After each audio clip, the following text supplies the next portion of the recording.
Hello' everyone. আজিৰ এই ভিডিঅ'টোত আমি ভাৰতীয় ৰাজনীতিৰ কিছু প্ৰশ্ন আলোচনা কৰিম। এই প্ৰশ্নকেইটা বাৰে বাৰে পৰীক্ষাত আহিয়ে থাকে, গতিকে বহুতেই ইম্পৰ্টেণ্ট। আপোনালোকে ভিডিঅ'টো প্ৰথমৰ পৰা শেষলৈকে ধৈৰ্য সহকাৰে চাব। গতিকে আহকচোন বন্ধুসকল, পলম নকৰি ভিডিঅ'টো আৰম্ভ কৰোঁ।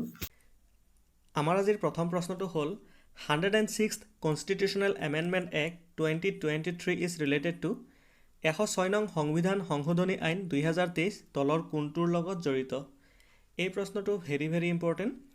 ইয়াৰ শুদ্ধ অপশ্যনটো হ'ব to reservation of women in legislature, অৰ্থাৎ লোকসভা আৰু ৰাজ্যিক বিধানসভাত মহিলাৰ বাবে 1/3 আসন সংৰক্ষণ কৰাৰ ব্যৱস্থা কৰা হৈছে এই সংশোধনীটোৰ জৰিয়তে। মনত ৰাখিব।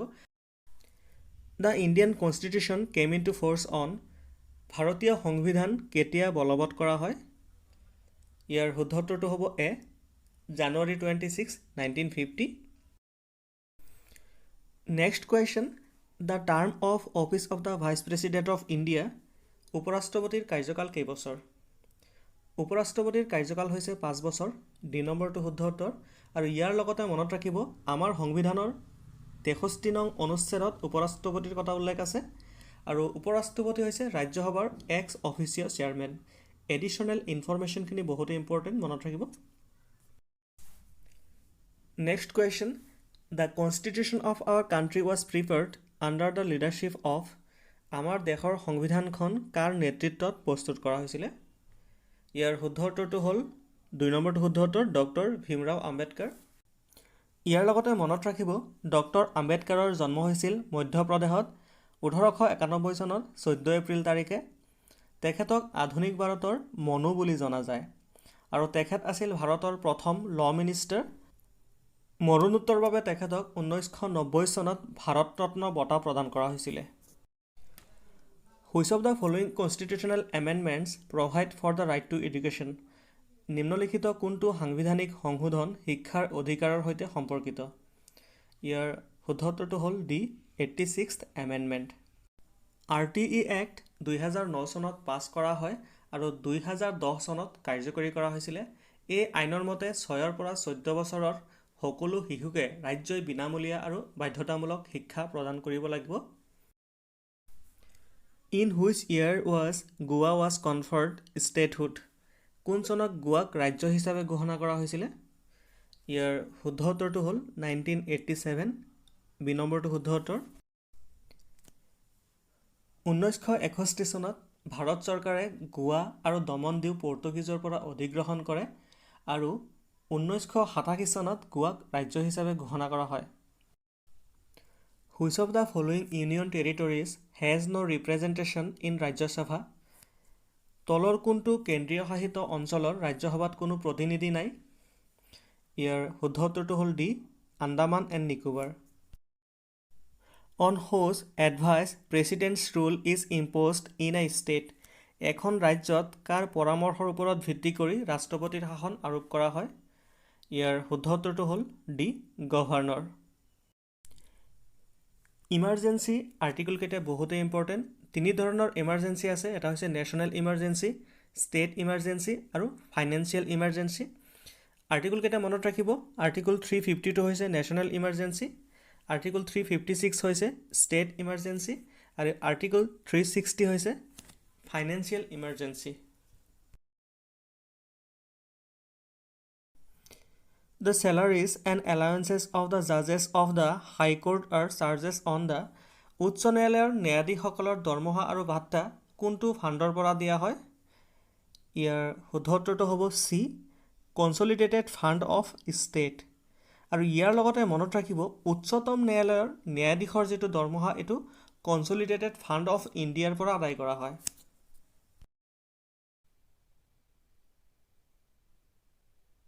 Amendment Act 1992 came into force on which date? 73 সংখ্যক সাংবিধানিক সংশোধনী আইন 1992 কোন তাৰিখৰ পৰা বলবৎ কৰা হৈছিলে? ইয়াৰ শুদ্ধ উত্তৰটো হ'ল 24 এপ্ৰিল 1993, চি নম্বৰটো শুদ্ধ উত্তৰ। Where was the first municipal corporation set in India? ভাৰতত প্ৰথম পৌৰ নিগম ক'ত স্থাপন কৰা হৈছিলে? ইয়াৰ শুদ্ধ উত্তৰটো হ'ল মাদ্ৰাছত, আৰু চনটো মনত ৰাখিব 1688ত। Who appoints the members of national commission for এছ-চিছ, অনুসূচিত জাতিসমূহৰ বাবে ৰাষ্ট্ৰীয় আয়োগৰ সদস্যসকলক কোনে নিযুক্তি দিয়ে? ইয়াৰ শুদ্ধ উত্তৰটো হ'ব বি, প্ৰেছিডেণ্ট অফ ইণ্ডিয়া, ৰাষ্ট্ৰপতিয়ে নিযুক্তি দিয়ে। Article 32 belongs two which part of the Indian constitution, 32 নং অনুচ্ছেদ ভাৰতীয় সংবিধানৰ কোনটো অংশৰ অন্তৰ্গত? ইয়াৰ শুদ্ধ উত্তৰটো হ'ল চি, পাৰ্ট 3। ইয়াৰ লগতে মনত ৰাখিব প্ৰথম পাৰ্টত আছে union and its territory, article হৈছে 1 পৰা 4 লৈ। পাৰ্ট 2ত আছে চিটিজেনশ্বিপ, আৰ্টিকল হৈছে 5 পৰা 11 লৈ। পাৰ্ট 3ত আছে ফাণ্ডামেণ্টেল ৰাইটছ, আৰ্টিকল হৈছে 12 পৰা 35 লৈকে। Directive principle of state policy, article হৈছে 36 পৰা 51 লৈকে। ইয়াৰ লগতে মনত ৰাখিব আৰ্টিকল 32ক heart and soul of the constitution বুলিও কোৱা হয়। Next question, who was the prime minister of India during India Pakistan war in 1965? 1965 চনত ভাৰত আৰু পাকিস্তানৰ যুদ্ধৰ সময়ত ভাৰতৰ প্ৰধানমন্ত্ৰী কোন আছিলে? ইয়াৰ শুদ্ধ উত্তৰটো হ'ল চি, লাল বাহাদুৰ শাস্ত্ৰী। জয় জৱান জয় কিষাণ যিটো শ্লোগান সেইটো তেখেতে দিছিলে, মনত ৰাখিব। 2 অক্টোবৰত তেখেতৰ জন্মদিন পালন কৰা হয়। 1966 চনত তেখেতক মৰণোত্তৰৰ বাবে ভাৰত ৰত্ন বঁটা প্ৰদান কৰা হয় আৰু তেখেতক য'ত কবৰ দিয়া হৈছিলে, সমাধিস্থ কৰা হৈছিলে, সেইটোক বিজয় ঘাট বুলি কোৱা হয়। তাৰ পিছৰ প্ৰশ্নটো হ'ল the idea of the concurrent list has been taken from the constitution of, concurrent লিষ্টৰ যিটো ধাৰণা এইটো কোনটো সংবিধানৰ পৰা লোৱা হৈছে? ইয়াৰ শুদ্ধ উত্তৰটো হ'ল অষ্ট্ৰেলিয়া। অষ্ট্ৰেলিয়াৰ পৰা concurrent list, freedom of trade আৰু joint sitting of 2 houses of parliament এই তিনিটা লোৱা হৈছে। Preamble as the identity card of constitution is said by, প্ৰস্তাৱনা হৈছে সংবিধানৰ পৰিচয় পত্ৰ, এই কথাষাৰ কোনে কৈছিলে? এই কথাষাৰ কৈছিলে N.A. পালকিৱালাই। বি নম্বৰটো শুদ্ধ উত্তৰ। ইয়াৰ লগতে মনত ৰাখিব প্ৰস্তাৱনাক K.M. মুন্সীয়ে কৈছিলে পলিটিকেল হৰস্কোপ আৰু আৰ্নেষ্ট বাৰ্কাৰে কৈছিলে কি টু দ্য কনষ্টিটিউশ্যন, মনত ৰাখিব। How many states in India have bicameral legislature, ভাৰতৰ কেইখন ৰাজ্যত সদস্যযুক্ত বিধানসভা আছে? ইয়াৰ শুদ্ধ উত্তৰটো হ'ল ডি, 7খন। এই ৰাজ্যকেইখন হৈছে অন্ধ্ৰপ্ৰদেশ, মহাৰাষ্ট্ৰ, কৰ্ণাটক, উৰিষ্যা, তেলেংগানা, বিহাৰ আৰু উত্তৰ প্ৰদেশ। আমাৰ পাৰ্লিয়ামেণ্টত যেনেকৈ লোকসভা আৰু ৰাজ্যসভা আছে, ঠিক তেনেকৈ 7খন ৰাজ্যতো 2টা সদন আছে, সেই ৰাজ্যকেইখন মনত ৰাখিব। Next question, Guwahati high court has jurisdiction over the state of, অৰ্থাৎ গুৱাহাটী হাইকোৰ্টখন কেইখন ৰাজ্যৰ উমৈহতীয়া হাইকোৰ্ট হিচাপে কাম কৰি আছে? ইয়াৰ শুদ্ধ উত্তৰটো হ'ল 4খন।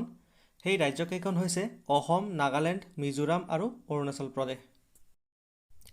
Indian constitution's provisions related to emergency were brought from which of the country, আমাৰ সংবিধানৰ ইমাৰ্জেঞ্চি প্ৰভিশ্যনসমূহ কোনটো সংবিধানৰ পৰা লোৱা হৈছে? ইয়াৰ শুদ্ধ উত্তৰটো হ'ব জাৰ্মানীৰ পৰা লোৱা হৈছে। The dispute between 2 states is part of which jurisdiction of the supreme court, 2খন ৰাজ্যৰ মাজৰ বিবাদ উচ্চতম ন্যায়ালয়ৰ কোনটো অধিকাৰ ক্ষেত্ৰৰ অংশ? ইয়াৰ শুদ্ধ উত্তৰটো হ'ল 1 নম্বৰটো, original জুৰিছডিকশ্যন।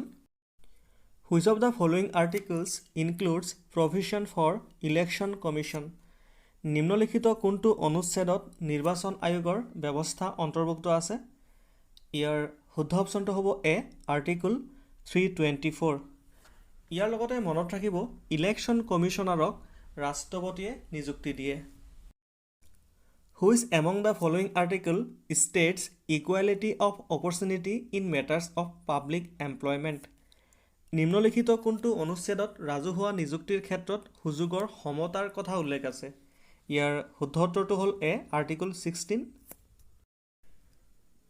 Constitutional amendment bills are initiated in, সংবিধান সংশোধনী বিধেয়কসমূহ ক'ত উত্থাপন কৰিব পাৰি? ইয়াৰ শুদ্ধ উত্তৰটো হ'ল ডি আইডাৰ অফ দ্য হাউজেছ অৰ্থাৎ যিকোনো সদনত আমি উত্থাপন কৰিব পাৰোঁ উচ্চ সদন অথবা নিম্ন সদনত how many recognised national parties are there in India ভাৰতত বৰ্তমান কেইটা স্বীকৃতিপ্ৰাপ্ত ৰাষ্ট্ৰীয় দল আছে এই প্ৰশ্নটো ভেৰি ইম্পৰ্টেণ্ট ইয়াৰ শুদ্ধ উত্তৰটো হ'ল বি 6 বৰ্তমান ভাৰতত 6টা নেশ্যনেল পাৰ্টি আছে আৰু 54টা ষ্টেট পাৰ্টি আছে next question which committee or commission had recommended the fundamental duties কোনখন সমিতি বা আয়োগে মৌলিক কৰ্তব্যৰ পৰামৰ্শ দিছিল এই প্ৰশ্নটো বহুতেই ইম্পৰ্টেণ্ট ইয়াৰ শুদ্ধ উত্তৰটো হ'ল D Charan Singh committee fundamental ডিউটিসমূহ আমাৰ সংবিধানৰ পাৰ্ট 4 ক্লজ এত আছে আৰ্টিকলটো হৈছে 51 ক্লজ এ আৰু 42nd এমেণ্ডমেণ্ট 1976ত এড কৰা হৈছিলে মনত ৰাখিব এইটোৱে আছিলে আমাৰ শেষৰটো প্ৰশ্ন ভিডিঅ'টো কেনে লাগিল কমেণ্ট কৰি জনাব আৰু যদি ভিডিঅ'টো ভাল লাগে তেনেহ'লে এনেকুৱা এডুকেশ্যনেল ভিডিঅ' পাই থাকিবলৈ আমাৰ চেনেলটো ছাবস্ক্ৰাইব কৰিব আৰু কাষৰ বেল আইকনটো প্ৰেছ কৰি দিব